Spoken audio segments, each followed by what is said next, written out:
Global. Leading Britain's conversation with Nick Ferrari at breakfast. Ring Rees Mogg. Put your calls to Jacob Rees Mogg now.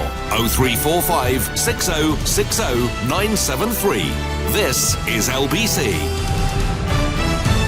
Yes, it's Ring Rees Mogg with Jacob Rees Mogg here, and of course with me, Nick Ferrari. Now, much has happened since I last had the pleasure of sharing a studio with Jacob Rees Mogg, perhaps the most significant of which is that England have triumphed in a test series against India, which we might discuss a minute or two, and I see Mr Rees Mogg smiling because I'm a cricket fan, but he's an even greater fan than I am. But first we must look probably at more serious matters.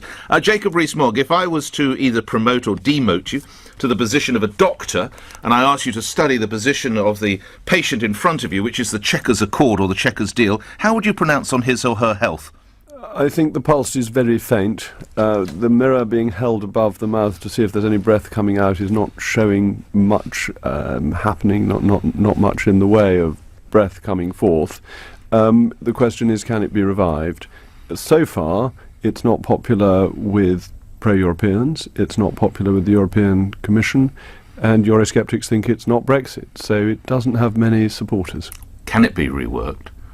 I don't think so. I think Brexit is a fundamental error. I think it's trying to do the wrong thing. Brexit is a fundamental error, you've just said, Mr. Chequers is a fundamental error. You said Brexit. No, Chequers is a fundamental error. I'm sure you did say that. That's my job. Chequers is a fundamental error because it's not trying to work out what the European Union will accept, nor is it trying to work out what Brexit is supposed to mean. It wants to leave us half in and half out.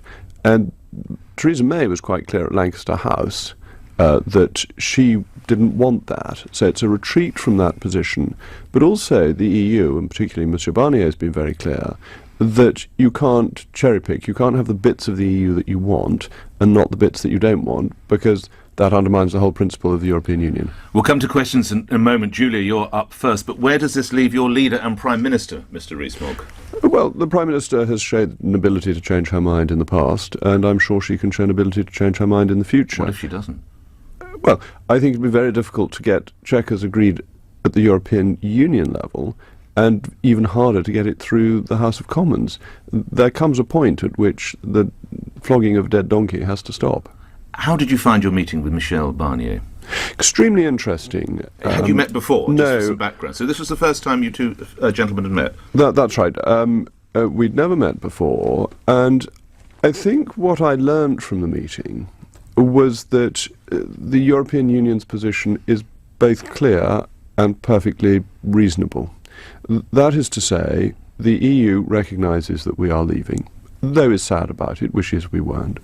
The EU thinks, therefore, we will be a third country and can have the same deal as other third countries have, can have a very good one because of our closeness as a neighbour and because they've done deals with other people, so the path is now better trodden than it was when deals were done with countries like South Korea. And then there are some issues that need to be resolved that would make that easier and smoother. And so I think if you look at what the European Union is asking for from us, it is that we should say, OK, let's deal on a free trade basis, let's look at what Canada's done, let's build on that, and work out with you what the solution is to the Irish border problem. And lastly, before we come to that call, how's your negotiations, your deals going with Monsieur Barnier with a rival plan that I read in one of the newspapers this morning, to the Chequers plan? Well, I think the rival plan is a Canada Plus plan. I don't think this you is any... discussed that with Michel. I don't think this is any great secret. No, he made it clear that a Canada Plus deal was available to the United Kingdom. But he's made that clear many times before. And the meeting that I had as part of the Brexit Select Committee, because it wasn't a private meeting, that will have a transcript made available so everyone will know precisely what was discussed. So you weren't ganging up on Mrs May, as one of the papers suggests here? Oh, how would I gang up on my own Prime Minister? Let's go to those calls. Julia is in Carmarthenshire. Julia, you're on the radio and you're through to Jacob Rees Mogg. Do go ahead. Good morning. Oh, good morning. Oh, hello. Morning. I was just wanting to say... ask your opinion, really, about the debate in this country after Brexit and how binary I feel and divisive the argument has become.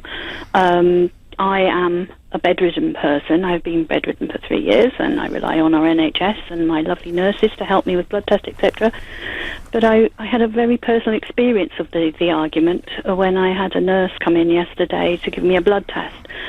She is a lovely nurse. She helps me. I asked her as a patient, what will happen if there is no Brexit, if there is a no-deal Brexit next year? And in sort of a professional opinion, she just said, oh, we've survived before, we'll survive again. It's all Project Fear. And that really upset me. I had a person in my bedroom giving me political opinions when I wanted a professional answer, someone who I like and respected. And I feel the polarisation of the debate in this country is going to take years. And it really makes me sad. And so to sum that up in a direct question to me, Rees Mogg, in a sentence, if you would, Julie, what would that question be? How do we get over the division? Is that what we're driving at? Well, I'd like to say, I mean, how does he feel he is helping in the divisive arguments? What do you feel we can do to heal the country? Mr. Rees Mogg. Julia, I think that's a very important point, and I think there has been more political division over this issue than over other recent issues. It's not unprecedented in British history, but it is a particularly divisive issue. And I think the talk of a second referendum would be even more divisive. I think if we're divided now, a second referendum would really split the country in two. I think the answer is that we need to have Brexit delivered, that there is much more division before something is done than after it has been accomplished. And that when we get to April 2019, or at the end of the transition period, when we have finally left, and we discover that actually the NHS is continuing to be free to import medicines from the rest of the world as it is now, and that it hasn't made any change, and that these scare stories are simply wrong, as so far they have been. I mean, all the scare stories so far have been discredited. When we get to that stage, the country will begin to come together again. Stockpiling medicine, though, you mentioned that within the NHS, and I'm sure that was something that interests Julia from her condition. I think it's an extraordinary thing to have announced that we will have control over imports into this country. We may not be able to tell other countries how they receive our exports, but what comes into us is under our control. And why would we make it more difficult to bring things into this country? We won't be stockpiling medicines, you don't Well, think? the government is suggesting 6 weeks of stockpiling. Some stockpiling is routine. But I think stockpiling and looking at it in that way is part of a scare tactic, because importing is under British governmental control. OK, quick response from you, Julia. Thanks. All right, that's a quick response. Paul, we're staying in the area. Paul is in Brecon. Paul, you're on the radio. Good morning. Good morning. Good morning. Morning, Paul. Morning. Given that Mark Carney yesterday agreed that should you be PM or Boris be PM, he'd work under you as a technocrat, would you be... This is the first part of the question, it's a two-part question. Would you be willing to work under him? And your second part? My second part is, given the Canada Plus deal is obviously the most logical way out of this, and that everyone's been doing modelling, I have not heard of any model based on Canada Plus and the normal rollover we get from the external EU deals that we get rolled over to us, even with individualisation down the road. You know, has any modelling been done on that? Because that seems very sensible. And by the way, the Canada Plus doesn't seem to give a problem for Northern Ireland, according to WTO, because they've got a 10-year period where we can trade with our old bloc in a different manner under WTO conditions. Modelling in a moment. First, your reaction to Mark Carney going and whether he could serve under you or Boris Johnson or whatever might happen. Well, Paul, I don't think Mark Carney's term of office should be extended. I think playing ducks and drakes with the period of office as Governor of the Bank of England is rather demeaning. That Mr. Carney was meant to serve 8 years. That's the statutory provision. He said for family reasons he couldn't do that. Which the country accepted, or the Which the country accepted. Country accepted. He said he'd do 5 years, one term, 5 years. This is the second time he's extended it, and I simply don't think that's a serious way of treating the Bank of England. It is meant to be a one-term fixed period of office, and it's now been fiddled around with twice. Is it fair to say you're not a signed-up fan, though, of Mr. Carney? Oh, that's absolutely fair. I think he is not a technocrat, but a deeply politicised governor. And if you have an independent Bank of England, it must not be politically party-pre. and he has been politically party-pree over the Brexit issue. But you're a successful financial businessman as well. What would it do to the pound? What would it do to the currency? What would it do to the confidence of the city if we were, I appreciate not trading them, but we had to go through another governor of the Bank of England, exactly what we don't need at this time, isn't it? Well, there are many able people who would be good governors of the Bank of England. And of whom do you speak? They'd be appointed for an 8-year period. Well, Mr. Bailey, Andrew Bailey, is a very credible candidate. If you want to be a bit braver, you go for Andrew Tyree, who used to be chairman of the Treasury Select Committee. He'd be a brilliant governor of the Bank of England. Highly intelligent man. Are they? No. They're no, not? No, Andrew Is Tyree. Andrew not? Certainly not. No, strong Remainer. But both of these people could do it in an apolitical way and would not lead to any particular currency turbulence, because these appointments are meant to be routine. What is happening with Mr. Carney extending his role is he's making it less routine and more uncertain. So, in answer, Paul, to your direct question, yes. I think he should go. He should go. He should honour his contract. He should honour his contract. Okay, and the modelling as regards a Canada Plus. Are you aware of any modelling?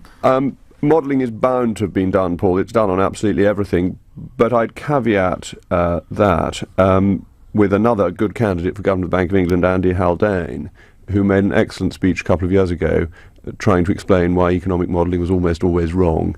And it's very well worth looking at that. To paraphrase him, because it's a very good and thorough speech, so it's slightly unfair to paraphrase him, he said that modelling is particularly bad at getting inflection points right, and therefore when there's a fundamental change, it's the hardest time for models to work, and therefore all the effort that's been put into modelling on different types of Brexit is not going to come out with the right answer. Paul, thank you. Paul on that call mentioned the issue with the Northern Ireland border. Mr. Rees Mogg, are we any closer to any form of resolution there? Well, I think there are two aspects to the Northern Ireland border. One is, what would we do in a no-deal WTO scenario? If we leave on WTO terms, which is nothing to be afraid of and is how we trade with most of the world, and indeed how most trade deals are based, then we would be able to do nothing about the border. We would be able to say, we're not imposing a border, what are you going to do? And leave it up to the EU. In an effort to come to an agreement with the EU, on the other hand, on a Canada Plus style deal, we need to be a bit more imaginative and try and work out what would the EU accept on the Irish border that would be good enough for them to, as Mr. Barnier put it, maintain the integrity of the single market. And there is a big advantage in getting the free trade deal, because it's been made clear that that would be zero tariffs and zero quotas. So all you're concerned about is the matter of standards. You're not concerned about collecting revenue and country of origin issues. And the question is, can you do that jointly with the Irish in other ways? Can you enforce standards on goods exported to the European Union under UK domestic law, whilst leaving us free to produce goods or import goods from the rest of the world under our own standards? And that's where I think the answer comes, to try and help the EU deal with the problem that it has. We move to other callers. June in Lowestoft. June, you're on the radio. Go ahead. Good morning. Good morning, Nicky, and good morning, sir. It's an honour to speak with you. Oh, well, June, thank you so much for calling. What's Thank your you. question, June? My question is, what is your view reference to Scallop Wars, the French fishermen bullying our fishermen, and where is our government and our Royal Navy, and do you think Theresa May will surrender to the French? Well, I think, though, this is very important. We have to get a sense of proportion, and we don't want to start sending gunboats into French territorial waters. That this is an interesting clash of domestic and EU regulation, and I think it's a very good reason why individual nations should be in charge of their own territorial waters, not the EU, because the EU has dished out quota to British fishermen, which they're trying to use. The French closed their waters to their own fishermen for a period of the year to allow stocks to build up. And actually, I think the French ought to be allowed to regulate their own waters, and the British should be allowed to regulate their own waters, which, of course, we'll be able to do once we've left the European Union.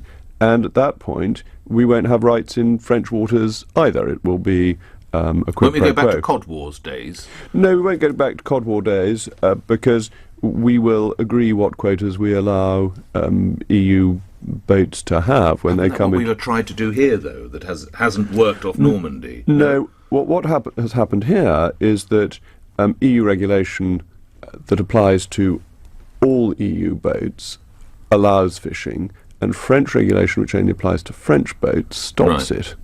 And so you've got a contradiction, and it seems to me the right authority is the French, not the European Union, and the European Union should be taken out of this. And that if it were happening the other way round, I think our fishermen would be very disgruntled if the British government had stopped them fishing, but other nations' fishing fleets were allowed to come in. I think the EU has got us into this muddle. June, you're in Lowestoft, one of the hearts, really, one of the key parts of the fishing industry. How do you react to what you've heard briefly? Well, Jacob, at the end of the day, you know, we can't catch any of our fish at the moment. Do you think, Jacob, that Theresa May will trade the fishing industry away to get a better deal with Europe? I hope not. I think it would be a deep disgrace if she did. It was very disappointing that in the transition deal, fishing wasn't preserved. I think that was an error.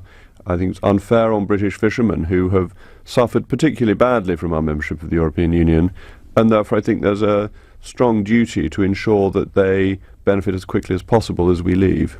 Yeah, so you hope she doesn't, but you can't rule it out, Mr. Rees. I can't rule it out because, as you've seen with Chequers, the Prime Minister has been willing to rub out quite a lot of her red lines so far, so we'll have to wait and see. There are no blank cheques, I fear. She got a future, the Prime Minister? Yeah, of course the Prime Minister's got a future. Really? Yeah. Is no Theresa May better than a bad Theresa May?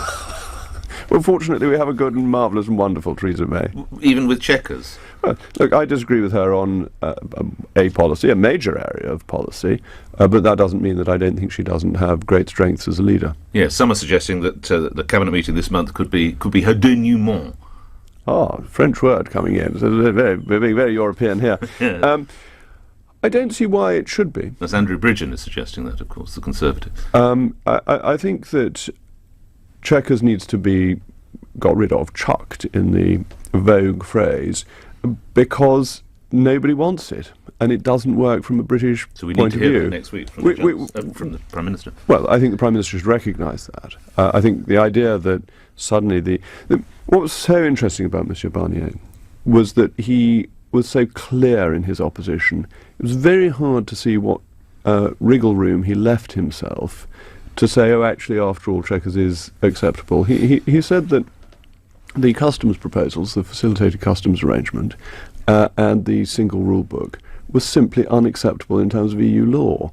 Now, it's quite hard to find a way of saying, well, I didn't really mean that. I mean, you have to be in top form as a dissembler to be able to turn that into Chequers is really rather marvellous. June, thank you. Paul in Greenwich. Paul, you're on the radio. What's your question? Good morning. Yes, my question is just a very simple one. I'm just trying to find out whether is Boris delivering the correct Brexit? It's a bad line. Boris, did you say Boris, Paul? Sorry. Yes, it's Boris Brexit, the alternative to what PM is putting forward.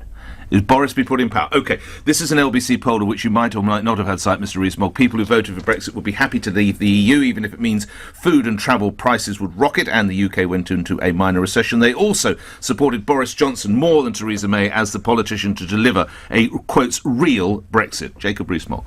Well, 2 years ago in the Conservative Party leadership campaign, I supported Boris Johnson because I thought he would deliver Brexit extraordinarily well. I haven't seen anything that would cause me to change my mind on that. I think that had he become Prime Minister, we would have negotiated from a greater position of strength and would be heading towards a clearer, cleaner Brexit rather than the muddle of Chequers. So I have the highest regard for Boris Johnson, but there is no vacancy. And were there to be a vacancy? But there isn't. But were there to be? Well, look, I think Boris is absolutely first class, but there is no vacancy. Yes. Has he been in contact with you recently? Well, I mean, I know Boris slightly, but I don't know him enormously well. Yes. Has Sir Linton Crosby, the election guru, been in contact with you? Sir Linton has not been. I've only met Sir Linton twice, I think. In your entire life? In my entire life. And I think he's a very great man. Yes. One of the finest political gurus that you could find, but I don't know You're him. not part of his happy band. You happy band of pilgrims, if onward ye with tread. I can't remember how it continues. It's a great hymn, but never mind. Returning to Mr. Johnson, I imagine that, of course, you turned to the Times first in the morning, but had you turned to the Daily Telegraph on Monday, you'd have seen Mr. Johnson's column there talking about the UK lying flat on the canvas in negotiations with Brussels. The Prime Minister had not even tried to play hardball. The greatest tragedy that we not even tried to get a proper Brexit. Jacob Rees-Mogg. Yeah, I couldn't put it better myself. You should perhaps take up writing columns. Why doesn't the Times hire Well, you? somebody commissions me. There we go. You know. Chris is in Richmond. Chris, you're on the radio. Go ahead. Good morning. Morning, Jacob. Nick. Good morning, Hello, Chris. sir. If you're so convinced, Jacob, that you were right about us leaving the European Union in 2016, why are you so afraid of the idea of a people's vote on the final deal and the possibility of an exit from Brexit? Are you afraid, Mr. Rees-Mogg? No, I'm not afraid at all. I just think it's a singularly silly idea. We've already had 3 votes on this. We had a vote in 2015, the general election, as to whether or not there should be a referendum. We then had the referendum itself, and we then had a general election where over 80% of people voted for parties committed to leaving. The only people calling for a second referendum are people who don't like the result and want it changed and don't recognise the democratic will of the British Not people. quite the people's vote that Chris is talking of, is it? I hear what you say about the general election, but it's not either A, do you like the terms of the deal, or B, do you want to revisit your decision about the referendum? It was a general election, not quite the same. Oh, the general election was voting for parties that had made it clear they were going to implement the result of the referendum, and the 2 parties that didn't do that, the Greens and the Lib Dems, lost votes. It was quite clear from the general election and from the election campaign that delivering on Brexit had very widespread support, as opinion polling still shows. Do you think that were Britain to go to the polls tomorrow, Britain would still vote Brexit? Oh, I think if we had a second referendum, it would be on a different issue. It would be on the issue of democracy. Or are we some small country that gets bullied by the European Union into voting again and again until we do what we're told? And I think that's undemocratic, and I think it's simply not how the British people would expect to behave. Chris, response from you? Well, I mean, there's still lies being told. On the 27th of February at 5 p.m, Jacob, you tweeted an article from The Sun about consumer savings from leaving the European Union. The Sun has categorically admitted it was full of lies. James O'Brien has called you out on it. So why have you not done the same and retracted or deleted that tweet? Well, look, I accept there were some errors in their figures, but the broad principle is right, that there are very high tariffs on food, clothing and footwear coming from the European Union. I noted, even when I tweeted it, that there was a mistake in relation to the savings they were proposing on tobacco. But the broad principle is absolutely true. Why would you retweet a mistake, Mr. Rees-Mogg? Because the broad principle is right. Goodness me. Really? Is that enough to defend it? Oh, yes, and you're taking Twitter... Your late father, the great editor of the Times, do you think he'd have run an article that was basically right, but a few facts were wrong? No, come on. Of course he wouldn't. An article in the Times is a different level of seriousness from something that is tweeted. Yes. Twitter is passing on gobbets of information that may be of interest to people. And this was an interesting gobbet, which was, in its broad principle, absolutely right. That can be wholly false. That there are big savings to be made from leaving the European Union on food, clothing and footwear because of the very high tariffs we impose. But they can't. You tweet on or tweet fake news. No, not at all. The principle. No, come on. You saw something. You agreed that it was wrong, but you decided to tweet it anyway. Well, I noted in the tweet that I didn't think the savings on tobacco were realistic, or words to that effect. Right. But the broad principle is a really important one. Right. You're not disseminating fake news, Mr. Rees-Mogg. No, of course I'm not. Quick last response, Chris.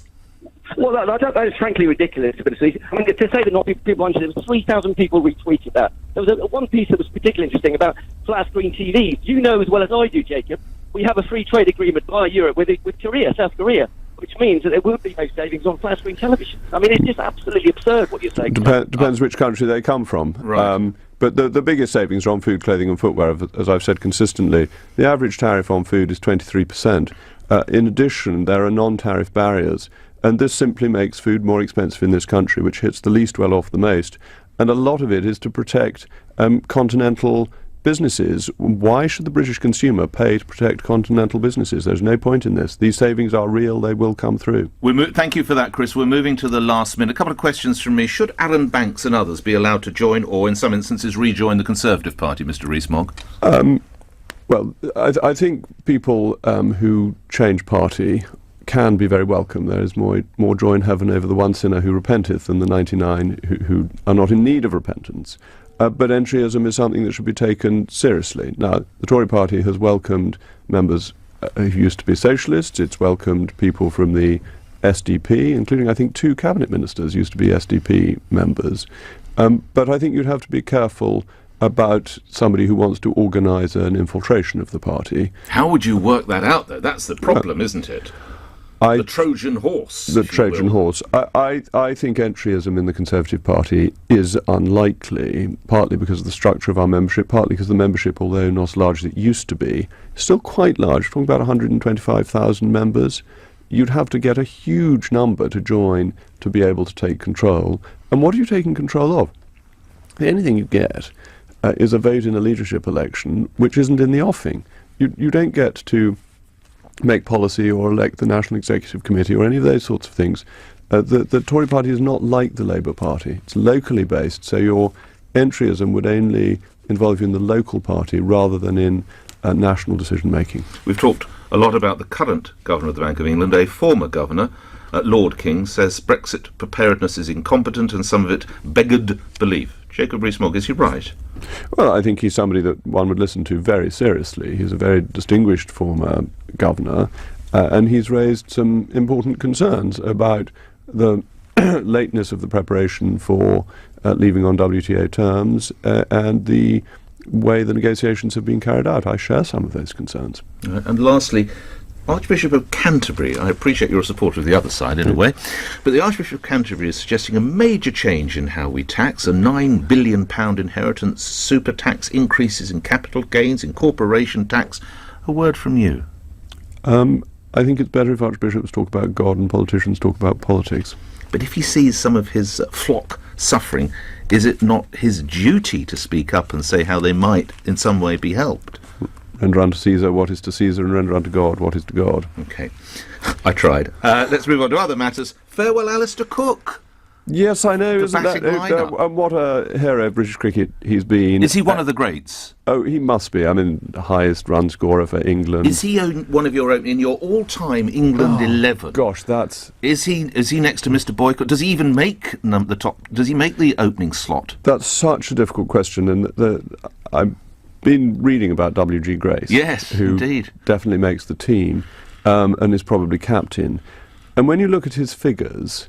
Is this Grace or Cook? Grace. Yeah. They don't really compare with modern cricketers because he was playing on much worse pitches, they weren't covered, and he was quite remarkable against his contemporaries. Yeah. And so it's hard to make these historic comparisons, but Cook is one of the greats. His record is terrific. But also, not that I know him or have ever met him, but he's got a deeply attractive public personality. Yeah. He comes across incredibly well. Studious, good captain, a fair, honourable player, absolute model for what cricket ought to be. So I'm a fully paid up admirer of his. Do you think we've got it the wrong way round, Jacob? Carney's staying and Cook's going. Shouldn't it be the other way around, do you think? Well, perhaps Alistair Cook should be Governor of the Bank of England. I think he'd be better at being Governor of the Bank of England than Mr. Carney would be at opening the batting. I think even Mark Carney would agree with that. Jacob Rees-Mogg appearing with Ring Rees-Mogg here on LBC 9:32 News. Simon